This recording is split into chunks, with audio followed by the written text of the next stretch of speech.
stocks perk up, mid-caps outperform the blue chips. Metal prices rise amidst higher demand and supply concerns after trade restrictions were imposed on Russia. Metal stocks rally in trade and the index hits a record high. There was some disruption in terms of iron ore as well from the fourth largest producer, which perked up iron ore prices and in turn fired up the ferrous names.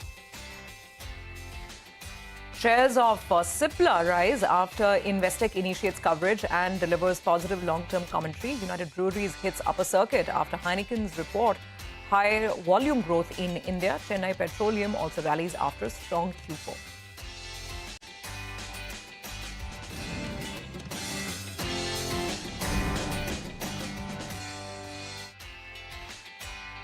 Hello and welcome to Markets Forward, the go-to show where we get you all the key data points you needed to track today and also set you up for tomorrow's trading session. I'm Nigel D'Souza and joining me, Surbhi Upadhyay. Hey, Surbhi. Hi, Nigel. Well, interesting session, somewhat similar to the contours we had yesterday because the large cap space, that started consolidating today.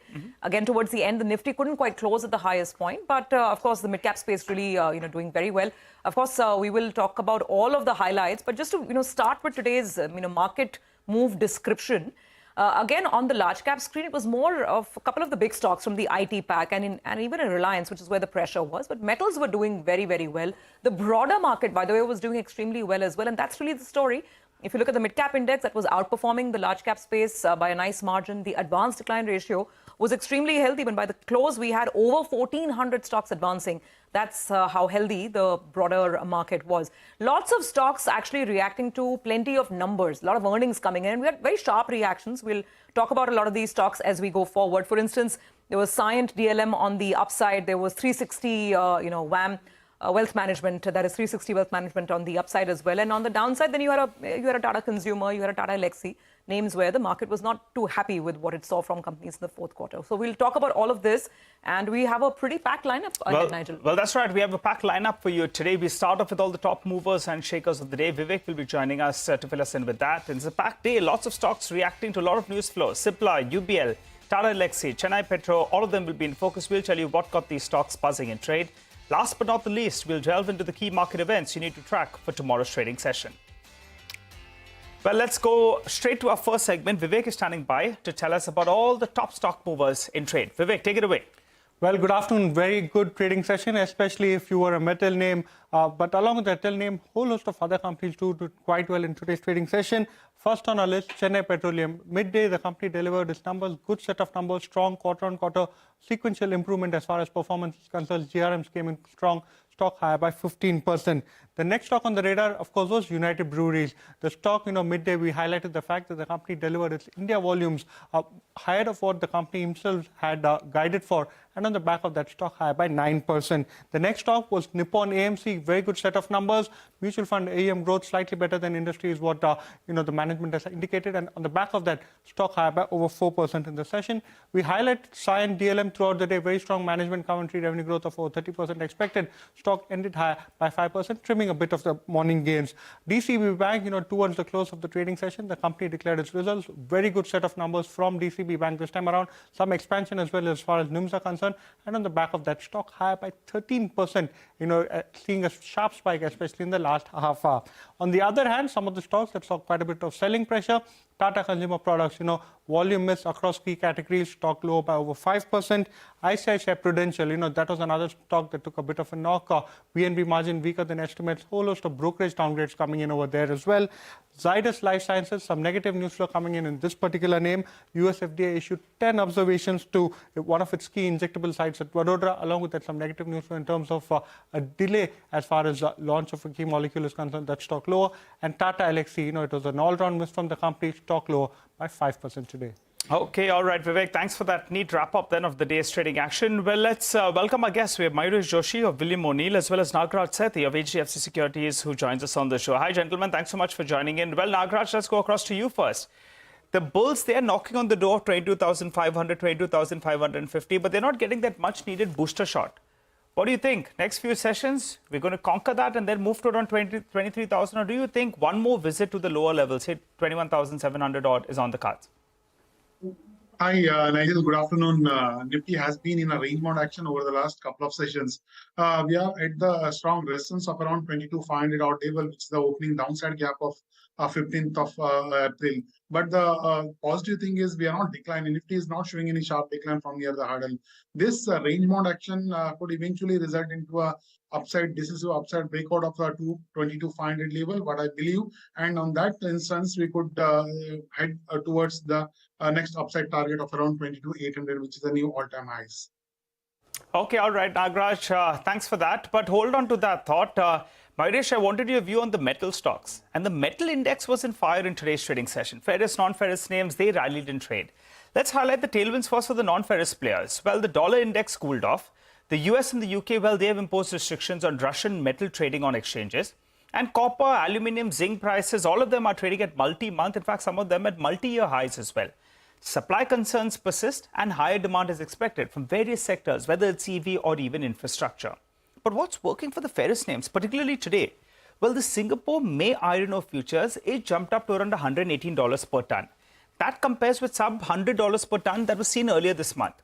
The key reason for today's bounce was the fourth largest iron ore mine, that's Fortescue, well, it missed the guidance for the past quarter. They've also trimmed their outlook for the annual shipments for the year. Now, a direct beneficiary will obviously be NMDC because that's the iron ore miner. While domestic ferrous players, well, they are better placed as well. Since iron ore prices are increasing, well, companies like SAIL and Tata Steel, they don't have any problem because they're backward integrated. JSPL and JSW Steel, they as well are partly integrated. So good news for them as well. Now, along with the availability of iron ore, there's a pricing advantage here in India as well. And steel spreads, they could get a booster shot because steel prices are being pushed through. Coking coal costs as well are lower in currently if you compare it with the previous quarter as well. Now, expectations are that China's production, well, it would be limited. Exports as well will reduce in the second half of this calendar year with marginal improvement in demand. That's going to be positive for the ferrous space. There were other couple of names as well that did well. MOIL, expectations of price increases because global manganese ore prices have spiked up. That's owing to a disruption in Australian mines. While you have IMFA, that's holding steady because chrome ore prices have moved up, which will support ferrochrome, and IMFA is backward integrated. So they have no impact with regard to chrome ore prices spiking up. Well, Mayuresh, coming across to you. What do you think about this entire ferrous, non-ferrous pack or some of these miners like IMFA, MOIL? What's the pick of the pack? You've summarized it absolutely well, Nigel. And on the ferrous pack itself, I think the expectations also are that domestic demand continues to be extremely strong and resilient. Obviously, the factors that you pointed out in terms of the supply chain issues and the supply factors from China itself, as global demand starts picking up, because inventory levels are so low, whether it's the ferrous space or even the non-ferrous space, you'll have to look at inventory levels across steel, aluminium, zinc, lead. They are at similarly low levels. So as demand starts picking up and restocking starts happening, LME prices will start inching higher.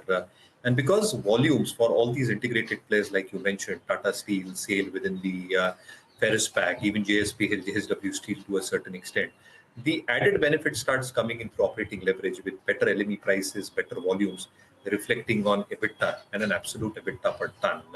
Obviously, the integrated part of operations help them in maintaining that part of the EBITDA share as well. So I think all these players, the EPS, RS rating, as we see it in markets within India, the momentum should continue.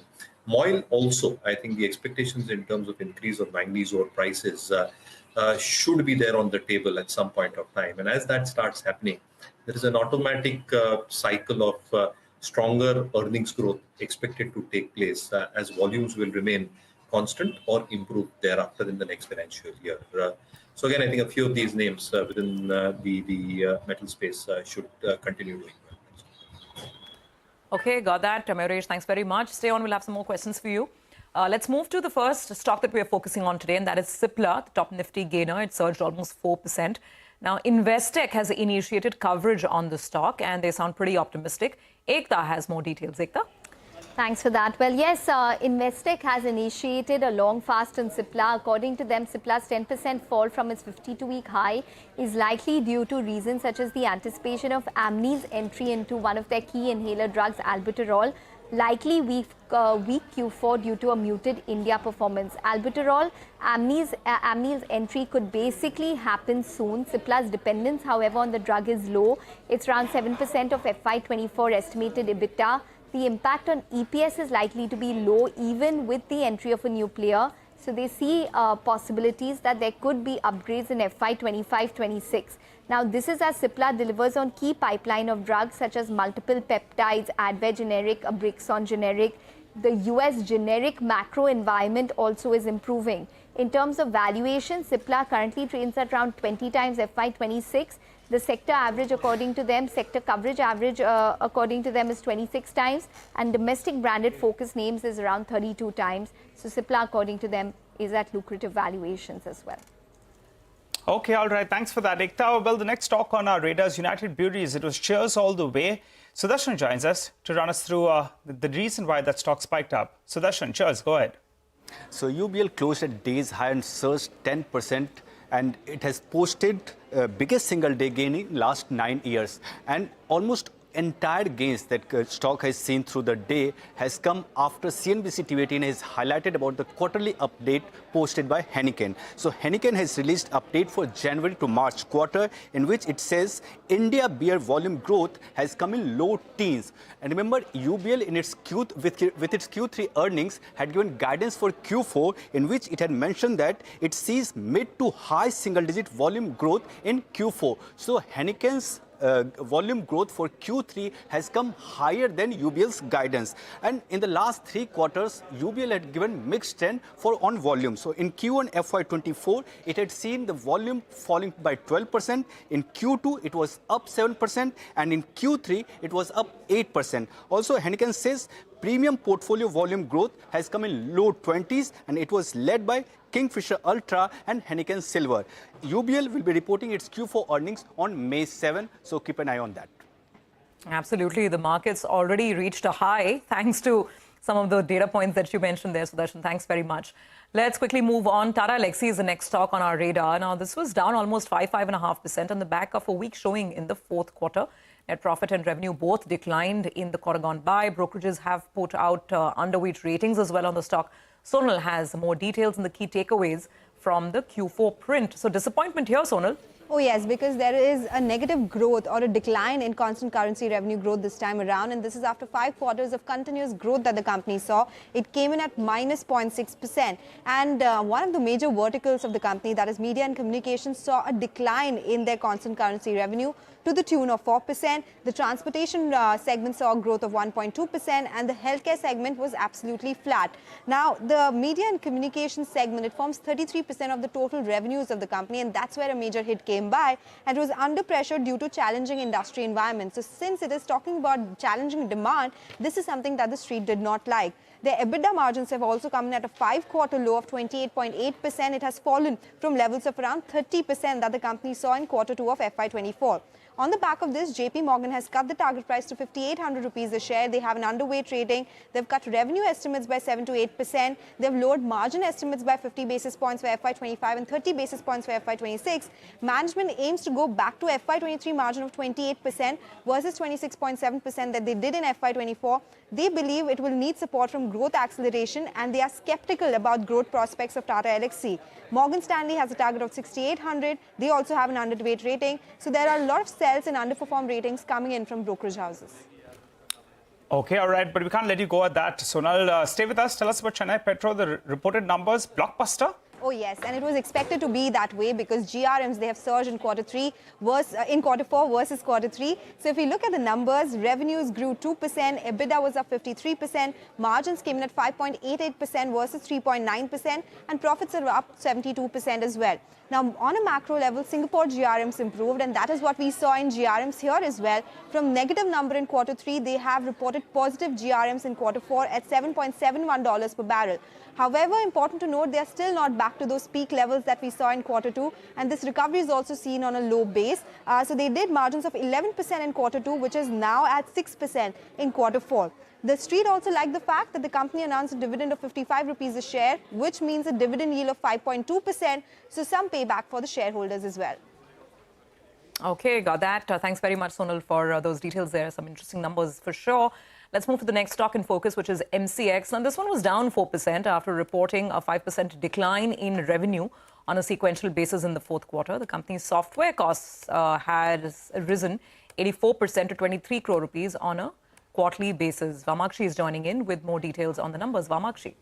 Well, absolutely. MCX was down and out in trade today, and that is because the company's numbers missed the street's expectations. When you look at the revenue, like you rightly pointed out, it was down nearly 5% sequentially, but the operational performance of the company witnessed a sequential improvement. When we look at the expenses, they were down nearly 58% sequentially, and a large part of it was mainly on account of a sharp fall seen in the software expenses after the company transitioned to the new core operating software that was offered by TCS. EBITDA and the profit as a result were at a multi-quarter high for the company. In fact, the company reported a profit after reporting losses for 2 consecutive quarters. But nevertheless, all of this was not enough for the street to push the stock higher today. In fact, the stock slipped lower, and that is mainly on account of the missed expectations. Morgan Stanley believes that the net profit missed both Morgan Stanley's own estimates as well as the consensus estimates. The core operating revenue was also lower than what they were expecting, and the costs were much higher than what they had anticipated. So largely, given those factors, Morgan Stanley went ahead, gave an underweight call, target price of 2,085 rupees per share. Thanks a lot for that, Vamakshi. Well, and few more stocks on our radar. Equitas as well as DCB Bank, both of them reported their numbers. Abhishek is going to dissect those numbers for us. Abhishek. Nigel, to begin with, Equitas, it surprised negatively on asset quality. So for second quarter in a row, their asset quality continued to deteriorate. This time around, gross NPA in absolute value is up 9.5%. Remember that in the previous quarter, it was up 13.6% quarter on quarter. Net NPA has increased 9.25%. It was up 18.3% in Q3 on a sequential basis. So NII got impacted over there, and it came in below our poll, while the PAT was largely in line with our poll. DCB Bank, strong quarter over there. If you take a look at the gross NPA ratio and the net NPA ratio, they are perhaps one of the best in last 4 quarters. Deposit growth is strong at 19.7% YOY and about 4.5% sequentially. Loan growth equivalently strong, growing at 19% YOY and more than 5% sequentially. So after a long time, you are seeing such strong numbers coming in from DCB Bank. PNL in terms of comparison with Motilal Oswal estimate, both the NII and PAT are higher than Motilal Oswal estimate. Back to you. Okay, all right, got that. Thank you very much, Abhishek, for those details there. So those are a lot of the numbers that came in through market hours. Let's quickly take this back to our guests, Mayuresh and Nagaraj. We've, of course, gone through a whole flurry of numbers. Nagaraj, let me come to you. MCX, I mean, it has been a huge mover otherwise. Or any of the other, major stocks that we discussed, where you think maybe some sort of a, trade or even a positional buying can perhaps be taken? The supply is the one which looks like very positive in today's session. After the decline of the last 3 weeks, this stock has bounced back technically and showing some positive pattern. I'm expecting the short-term downward correction seems to be over for the supply, and I'm expecting further upside for the stock price. The next overhead resistance to be watched around 1450. Okay, all right. Mayuresh, what about you? Any quick comments on any one of these stocks that we discussed?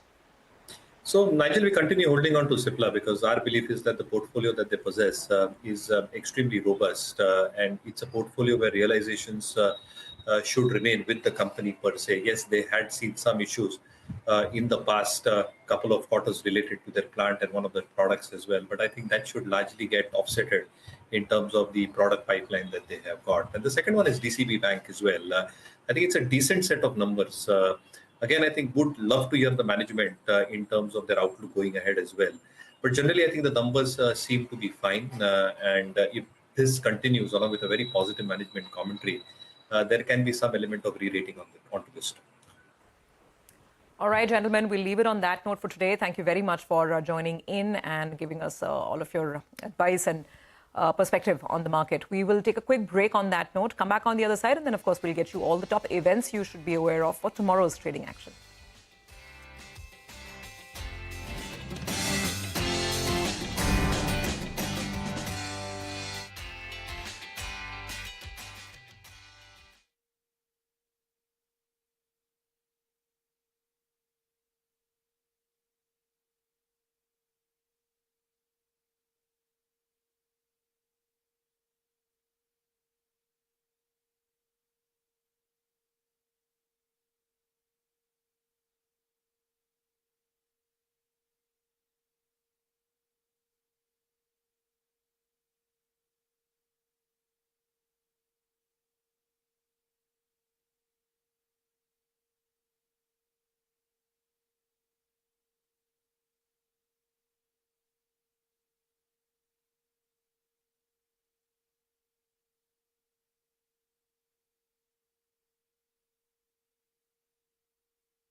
Welcome back. Let's take a quick check on all the top corporate voices that joined us during the course of the day. Tata Consumer, that was one of the biggest losers on the Nifty today after reporting its Q4 numbers. The management said that they target double-digit revenue growth in FY25 that will be led by volumes. The company aims to improve their EBITDA margins compared to the last year. They add that Starbucks growth was tepid this quarter, but anticipate improvement in March as well as April. Tejas Networks also on our radar on the back of a good fourth quarter print. The management says that they have had a healthy order book and are also investing to reach global shores. The company aims to regain mid-teens margin and plans to fulfill the BSNL order in FY25 while also working with Tata Sons. The company also said that it is considering synergies in its semiconductor foray. Well, shares of Cyient TLM will surge and trade after the company reported strong Q4 numbers. We spoke with the CFO, Mr. Srinivas Kulkarni, who said that they aim to achieve a 30% revenue growth along with margin improvement in FY25. Kulkarni targets return on capital employed or ROC of 15% in the near term. Also adds that they can double their revenues with the current investments and there's no adverse impact for geopolitical concerns on their export pie.